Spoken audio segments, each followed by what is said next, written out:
ವಿಶ್ವಕರ್ಮರದು ಸನಾತನ ಧರ್ಮಕ್ಕೆ ಪೂರ್ವ ವಿಶ್ವಕರ್ಮರು ಅಂತ ಒಂದು ವಿಜ್ಞಾನ ಇದ್ರೊಳಗೆ ಬರೋದು. ಯಾಕೆ ಅಂತಂದ್ರೆ ಇವ್ರ ಗೋತ್ರನೇ ಸನಾತನ, ಇವ್ರೊಂದು ಗೋತ್ರ ಸನಾತನ ಆಗ್ತದ. ಸನಾತನ ಸಂಸ್ಕೃತಿ ಅಂತಂದ್ರೆ ಇವ್ರದ್ದು ಒಂದು ಸನಾತನ ಸಂಸ್ಕೃತಿ ಇದೆ. ಋಷಿವರ್ಯರು ಹಾಕಿ ಕೊಟ್ಟಿರ್ತಕ್ಕಂಥ ವಿಶೇಷವಾದ ಬಹಳಷ್ಟು ಮಂದಿ ಬುದ್ಧಿವಂತರು ಏನು ಮಂತ್ರಕ್ಕೆ ಮಾವಿನಕಾಯಿ ಉದುರ್ತಾವೆ ಇಂಡಿ ಅಂತೇಳಿ ಉದುರಿಸಿದವ್ರು ಸಾಕಷ್ಟು ಜನ ಅದಾರ.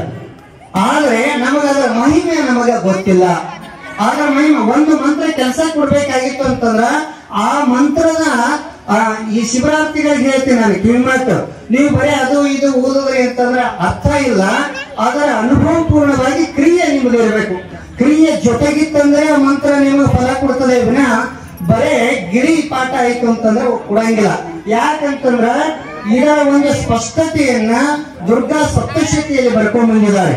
ಏನ್ ಬರ್ಕೊಂಡ್ ಬಂದಿದ್ದಾರೆ ಅಂತಂದ್ರೆ ಮಹಿಷಾಸುರ ಮರ್ದನ ಮತ್ತು ಶುಂಭ ನಿಶುಂಭರ ಮರ್ದನ ಮಾಡುವಾಗ ಇವರು ಆ ಒಂದು ಅಸುರರ ಅಟ್ಟಹಾಸಕ್ಕೆ ಅಂಗಿ ಹೆದರಿ ದೇವಾನುದೇವತೆಗಳೇ ಹರಿ ಬ್ರಹ್ಮ ವಿಷ್ಣು ಇಂದ್ರ ಚಂದ್ರ ಎಲ್ಲರೂ ಓಡ್ ಹೋಗಿ ಎಲ್ಲೇ ಕೊಂಡಿದ್ದಾರೆ.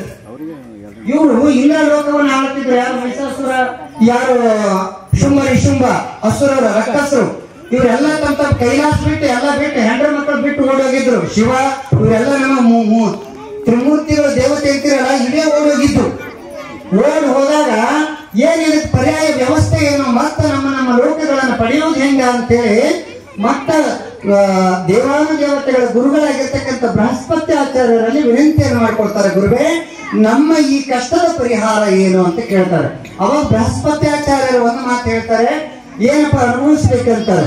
ಅವಾಗ ಇಂದ್ರ ಒಂದು ಮಾತು ಕೇಳ್ತಾರೆ ಬೃಹಸ್ಪತಿ ಆಚಾರ್ಯರಿಗೆ, ಗುರುಗಳೇ ಸಾಕಷ್ಟು ವೇದದಲ್ಲಿ ಮಂತ್ರಗಳದಾವ, ಉಪನಿಷತ್ತುಗಳಲ್ಲ ಆಗಮಗಳದಾವ, ನಮ್ಮ ಕಷ್ಟದ ಪರಿಹಾರಕ್ಕಾಗಿ ಯಾವ್ದಾದ್ರು ಮಂತ್ರಗಳನ್ನ ಹೇಳಿ ಅವು ಪಠನೆ ಮಾಡಿ ನಾವು ಈ ಕಷ್ಟವನ್ನ ಪರಿಹಾರ ಮಾಡ್ಕೋತೀವಿ ಅಂತ.